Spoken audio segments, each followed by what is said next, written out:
let me ask you this: when I agree with you, Princess, 110%. What's your thoughts on her kind of feeling like she was being a city girl while she was with him too? Like, oh, people ain't know I was running up the bag while I had him too. I was still on my city girl stuff. Da da da. Do you feel You like asking me? that? What's your thoughts on that? That's what she was supposed Do you to feel do. like that? She was with Diddy. I don't. What did you want her to do with Diddy? I don't think it was that, bro. But go ahead. Wasn't Go she ahead. getting on violence or No, something? no, but no, but I'm saying like just like she said when she was speaking, Mm-hmm. people can talk about her, but she really did get in her bag while she was with him. She benefited off of that. She did have a successful podcast, which obviously must be coming back for season two. She did have the Carisha Please game. She did start, with her apparel and stuff like that. Like she was doing stuff other than music. And all of that started from her dating Diddy. She even talked about him like helping her with her business and having a business mindset. So she capitalized for sure off of Diddy as she should have, because at the end of the day, Diddy is a businessman Mm-hmm. and he also has money. So she did what she needed to do. Mm-hmm. I support it. I just feel like you won't know if you capitalized until now. Like you could have made that come up real quick, but you got to sustain it if you capitalize for it. That's my opinion. Like she did come up. Don't get me wrong, but like hopefully she learned things to keep it going versus just coming up because she was beside him. Is what I'm saying. Oh yeah, I mean, but time will tell. Mm-hmm. JT's still doing rap, but she doesn't. I mean, if that's not where she wants to go, or she's not going to be as successful in that lane, she can definitely still stay in her bag and just use everything that she's learned so far. I think it's too early to tell though, because I feel like this period right now, she's been going through a lot. And obviously she's coming back Mm-hmm. with the second season. She says she's launching her new game with the second, like Carisha, like Risha Roulette, like part 2 or whatever. Yeah. So I feel like she's gonna keep it going, but she had to take a period where she was just kind of off the grid a little bit, which I can respect that considering everything that's come out. Right. Mm-hmm. So, Asia, Jay, Lewis. Yep. I just, 'cause I mean, I feel the same way, right? I do think that to what you just said, Keenan, I think that she had to, like Princess just said, she had to take that time, right? But even the fact that we're sitting Mhm. here talking about that interview, had watched that interview, no matter how we felt about it, right? She's still now being talked about, right, and discussed Mhm. on her podcast. That Mhm. she literally started by saying it was rebranded, basically, right? And so I think Mhm. now she's able to do that because we wouldn't have even been able to see any part of, I'll say, the fruit of her, doing what she needs to do in that time because nobody would have been paying attention to it.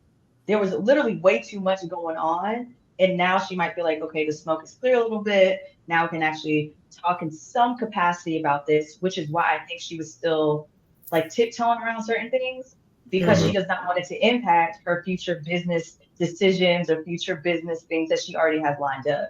I think this is just so that it can be like, because her fans are going to say, see, she did speak about it. See, she did talk about it. So now there's going to be this discord about the quality of what happened. The way that I feel about Saucy interviewing her, um, yeah, like Britt said, he was protecting, his friend, and I think that there were certain things she was not ready to talk about, and I think there's still some things that Shorty needs to process that in therapy. And so I think that there are some things that we're not going to know because she's not ready to talk openly about it. Because anything that she says is going to be critiqued, is going to be Mm-hmm. put under a microscope, is going to be all the things. I don't think she's ready to handle those types of things if she hasn't even processed it herself for real. But to Princess's point, when she said I couldn't speak on anything that wasn't my experience, I almost turned the whole thing off because as a woman, as a human, Yeah. as like, what I'm saying? Yeah. Like for me, it was super insensitive. Because no matter if that was your lived experience, it was someone's lived experience. And it was someone's lived experience with a man that you were with. Mm-hmm. Mhm, Like she should have said something more about that. Mm-hmm. mhm, Yeah. For sure. And I'll say this too. This is just my opinion. I'm not just trolling or nothing. I think she pivoted away from rap because if y'all watch them from the beginning, you know, JT used to write a lot of both of their music. You know what I'm saying? Like JT was the writer for both of them. And I think she intentionally pivoted away from music. So I don't know if she wanted to do that over and over and over and over because that wasn't naturally a talent of hers. I'm worried about from a music perspective if Young Miami will be able to survive on her own. Again, she may not go, you know, she may not care about it, but like her having JT used to help her a lot writing wise. So I'm like, damn, I don't know if the Young Miami name brand skill, I'm not taking no shots at her, will last on her own because I feel like those are one of the groups that needed to stay a group. That's my personal opinion. Like I think that's hard to split up. Yeah, I don't think so. You don't think what? I don't think she's gonna last as far as rap is concerned, but she's also been open about that as well. Like she was very much so like the rapping was JT's thing. They were just like best friends, and JT kind of brought that, you know, brought them together or whatever. But she's been vocal about like rapping. It was never like her thing. It was always JT. So I'm not surprised that JT is doing what she's doing, and that's why I feel like Miami is focusing on other things. I think her podcast is great. I love it, and so I think that type of thing is good for her. The music, people may still invite her to do features and stuff like that, but for her to like be focusing on putting out a full project, maybe she will in the future. But outside of maybe one more solo project or something like that for her, I don't foresee her continuously putting out albums solo. For sure. Lewis and Jay, y'all got anything on the Carisha Speaks interview? I don't feel like I have a place to speak on it, bro. To be honest with you, as a man, like I can't really speak on that. So I'm gonna leave it to the ladies' comments tonight. What? Yeah. Found Jesus. I just can't connect to any of it. The one thing, well, let me not say that. I'm with Lewis. I'm not for real. I really can't connect to it, right? Like I've never been in a position where I had to get with someone to level myself up, to where their decisions influenced or impacted something that I'm doing. I just couldn't connect to it. I mean, seriously, bro, I couldn't connect to it. Jay, anything on that? Well, first of all, I understand what Lewis was saying completely. A few things. You said something, Keenan, and I think Asia kind of alluded to it a little bit, but I want to piggyback off of it. So you said earlier, like, I don't know if she can sustain it. I'm not sure. You know, basically like what she was doing, right? So how I look at things is this. Based off of that interview, she had 2.5 million views in like a day or two. So let's just start with that. Then she introduced another game that she has coming out, which is a part 2 of the game she had. Then she introduced that she has a reality TV show coming out. Then she introduced that so I understand what you're saying. How I viewed it is that she stated that both of them were understanding that they were in like a business relationship. Yeah, they fell in love is what she said, but she understood that once she got around him and understood the business aspect, if you look at it, she was dating him. She never had a business planner. She hired a business planner because of that. So I think she benefited a lot of different things business-wise. Now, if you talk about the rapping, I agree with that. I think she's going to shy away from that 100%. But I think based off what you were saying earlier, as far as like, you don't know if it's sustainable, I don't know if it is or not. But based off what she acquired from that situation, I think that was a win-win for both of them, in my personal opinion. Second of all, Asia, you were right. For you to sit here and say, yeah, that wasn't my experience, but you seeing motherfuckers running people down the hallway, tearing their ass up, like at some point, and what context are you speaking in at that last statement? Yeah, bro, you gotta clean that up a little bit because of the running video. Down the hallway, stomping them out. Is that the context? Yeah, man. Okay, being abusive towards a woman, domestic violence, and those type of things.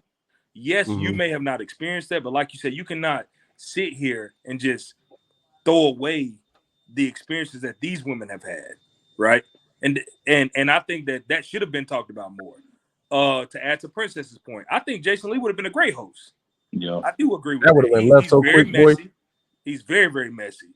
He's gonna get to the point. Oh, but he is, but he also be asking the real question though. He does. Right. I think that's why I think he would there's have a been thin perfect. line. I think there's a thin line between asking real questions and bit. Now I'm not saying Jason Lee is not messy, but I think people don't like the fact that he asked the real questions. Like he does, what, but I think it wasn't about the questions at this point. I think this episode specifically was about number one. I think she only brought Saucy Santana on there because that was a person that she felt like went through the wave with her, and she wanted to give him a platform and give him a little bit of light. My personal opinion. It could have been anybody else, but I felt like she felt like, hey, I owed you this because when I was in a dark place, I didn't have anything.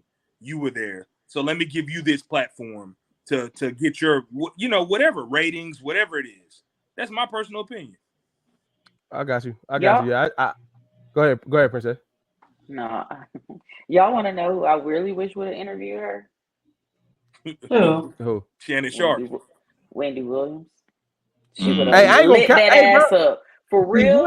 She would have. She would have Hey, lit I'm gonna that be ass honest. up.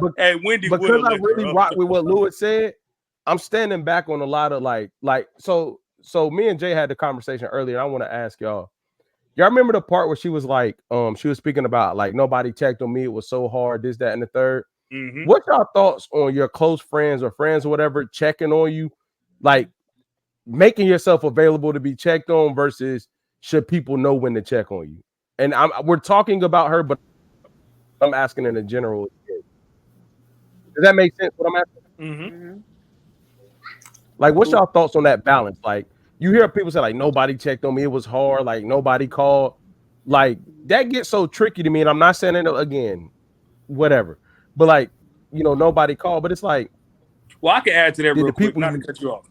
Go ahead. I can add to that. So it is a tricky slope because you can say when you've been friends with somebody, brothers, at this point, y'all know Monday Night Crew, we locked in. So when we feel like that somebody is not being themselves or somebody is not, just whatever the case may be, we all may show slight concern, right? So if you have a friend that's you've been friends with them for 11, 12 years, and they not talking as much, maybe y'all haven't talked in about 3-4 weeks, you're going to have some type of concern. Maybe a short text, hey, everything okay? Flip side, you can't expect somebody to call you when you're not saying shit. You can't expect them to read your mind and know what you're going through when you're not putting it out there. I agree with that, yo. I'm sorry, I agree with that.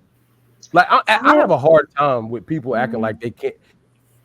If people are your friends and family, besides domestic violence, I get how crazy that. I get if you are in something that the person that you got to talk about may never recover from it. I get why that gets tricky. But like, other than that, if you're going through something individual, like, bro, you gotta open your mouth, dog. I hear that, right? Like, I'm like, I hear that, but I kind of feel like there's certain things that are also circumstantial, right? I'm literally going to give just a couple of examples. Okay. Real life. Brittany, she's pregnant, right? Mm-hmm.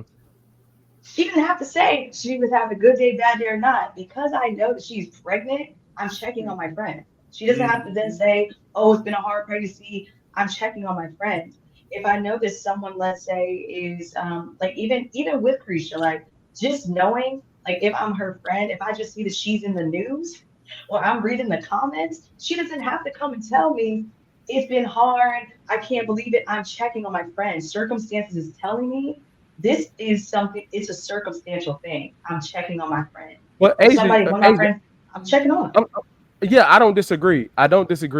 But you just proved my point. When Brittany said she's pregnant, that opened the door for us to check on her. She spoke up and like we don't have to get into good days, bad days, but I'm sure everybody up here at some point down said, hey, how you feeling? How's everything going? Because we knew. That's like if she didn't tell us and then came out and was like, dang, ain't nobody checking on me. I felt so alone. She told us up front. So then we knew to check. Yeah, so I don't disagree with you, but the point is she said it up front, so we're able to check on her because she told us that she was. But I think that goes the same for Miami, though. Because to Asia's point, what she was just saying, like, this is public. Like, we clearly knew with this whole Diddy and Young Miami thing, and then we see what's going on in the media. So, like, anyone who's close to her should be checking on her just to make sure that she's okay. Okay. And even without everything that's going on, and maybe it's a different type of people define friendships differently, but I just feel like naturally true friends check in. They check in, they check up on their, just shoot them a text, yo, you good? Just thought about you today. If somebody didn't do that or would have done that to her, I feel like she would have had a different opinion about things. How much responsibility does that friend have to tell the truth when I ask, are you good? I mean, yeah, okay, I get it. Okay. I feel I feel. Go ahead. But I mean, again, your friend. Like, that's what I'm saying. Your friends. Like, whether you tell me or not, like, I can sit up here. Sometimes you need to reevaluate friendships, because if I can sit here and stare, if my best friend is doing something or she doesn't have to say anything to me, nah, you're not good. You're lying to me. Or I tone of voice. Or you change, you switch up, and any little thing, if you've been down with somebody for X amount of years, I'm sure that you can pick up on certain things to check in regularly, because that was off a little bit. It's like your partner in a relationship. I don't disagree with you. Okay. We got to comment really quickly. Okay. MJ Bill, it really depends on the situation. Tell us what type of situation you feel like it's okay for somebody to come in, or for somebody to. When is it okay for the friend just to come in without any common knowledge, or do you feel like people need to put it out there in order to say something to them? But Brittany, I don't disagree. Okay, I really don't. No, that was a good point, Brittany. And we could transition to fair or foul after this. What I'm saying is, I don't disagree, but what I am saying very much so is like, they're still okay. We know you're not good. I'm like, yo, what's going on? Okay, you say whatever. I'm like, man, come on. I know you're not good. There comes a point where I can't keep fighting you for you to let me be there for you. That point does come into play. Like, if I know you're not good and I check in, you say, no, I'm good, and I know you're not, okay, I give you some time and space. But it can't be that all the time. Because there's a lot of people that's closed off like that, and they pick and choose how they want to present to their friends, or when they want to open up and when they don't, and then want to feel like nobody was there because people weren't there when you were ready for them to be. I guess, yeah, but again, it also depends on what. If I know that your answer is consistently, "Nah, I'm good, I'm okay. Nah, I'm good, I'm okay. Nah, I'm good, I'm okay." I hear you when you say, "I'm not going to ask you no more," because now you're good, you're okay, right? But then my approach is then different, because I know that you're not good. So now I'm gonna hit you with a, "Hey, listen, man, I know you like, I don't know, I like butter pecan ice cream. Just send it to me." If you know, nah, I'm not good, like, and you know that I like that ice cream, send it to me. Now my day is better. Like, you have to know your people. You do things, you do your things. Okay, that was good. I agree with that, Brett. And I've even had a situation with a friend, like, for one, on my end, some of my friends can know that something's wrong with me just by the way that I respond in a text message. Mm-hmm. Like, it's just knowing your people, and that comes with how deep the friendship is. But like, one of my best friends, like, if she's sending me stuff and I'm just like doing the little quick emojis and there's nothing additional to that, and I'm just giving you the bare minimum of a response, and that's not how I typically communicate, there's only but so long that she's gonna allow that to happen until she be like, "Are you good?" Yeah. And that's up to me to be like, "Yes, I'm good," or "I'm not good," or maybe I'm not good, but I just don't want to talk about it right now. And then she comes back and say, like, "Well, if you need me, I'm here," or whatever. Same thing. Had another situation with a friend, like, for her birthday. She's normally excited about celebrating her birthday. For the past, like,